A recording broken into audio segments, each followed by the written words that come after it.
15 महीने के बाद सीज फायर लागू हो गया।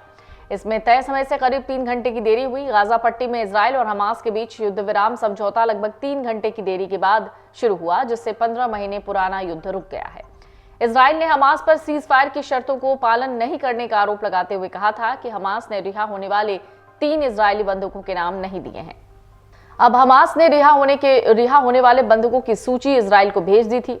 गाजा पट्टी में बंधकों की रिहाई के लिए युद्ध विराम लागू होने के बाद 3 इजरायली बंधक रोमी गोनेन, एमिली डामारी और डोरन स्टीनब्रेकर को हमास ने रिहा कर दिया है। हमास ने इन तीनों बंधकों को इजरायली संस्था रेड क्रॉस के हवाले कर दिया। हमास की तरफ से भी इसकी पुष्टि हुई है। बंधकों की रिहाई के बाद एक बयान में अमेरिकी राष्ट्रपति जो बाइडेन ने कहा, आज गाजा में बंदूकें शांत हो गई। You're a student of history, teacher of history. This museum history is one of your dreams. And Mayor Joe Riley, I don't know where Joe is. Joe is incredible.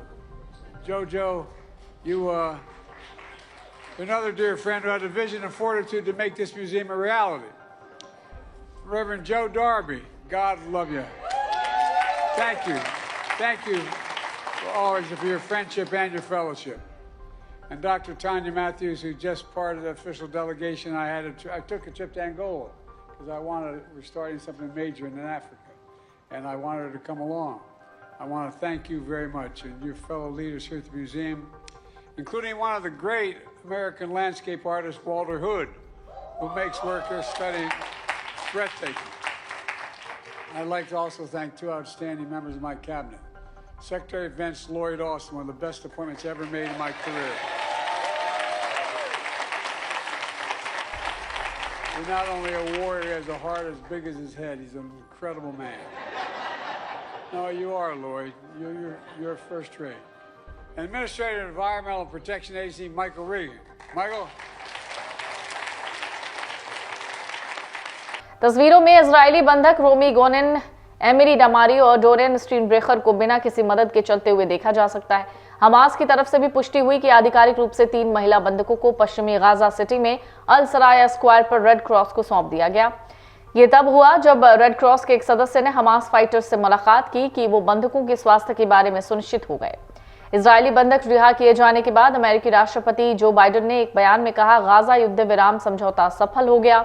सैकड़ों सहायता ट्रक गाजा में प्रवेश कर रहे हैं। इतने दर्द और विनाश के बाद आज गाजा में बंदूकें शांत हैं। हम मध्य पूर्व में बड़े युद्ध के बिना यहां पहुंचे हैं, जिसकी कई लोगों ने भविष्यवाणी की थी। अब गाजा समझौते को लागू करने की जिम्मेदारी ट्रंप प्रशासन पर है। हमास के फिर से संगठित होने की कोई चिंता नहीं है। इस रिहाई के बदले 90 फिलिस्तीनी कैदियों को छोड़ने की योजना बनाई गई। इन कैदियों में 79 महिलाएं भी शामिल हैं।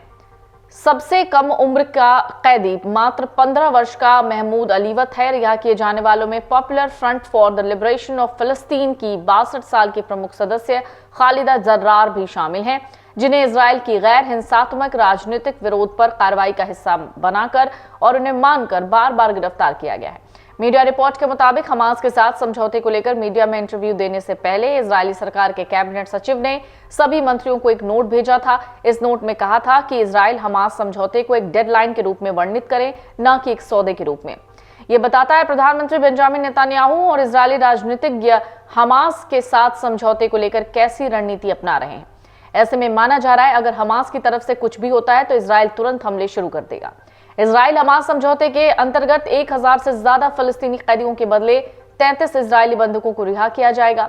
इसके अलावा गाजा में युद्ध विराम होगा। कुछ इलाकों से इजरायली सैनिकों की वापसी भी है। हालांकि प्रधानमंत्री बेंजामिन नेतन्याहू इस घटनाक्रम को युद्ध के समापन के रूप में नहीं बल्कि एक रणनीतिक विराम के रूप में देख रहे हैं।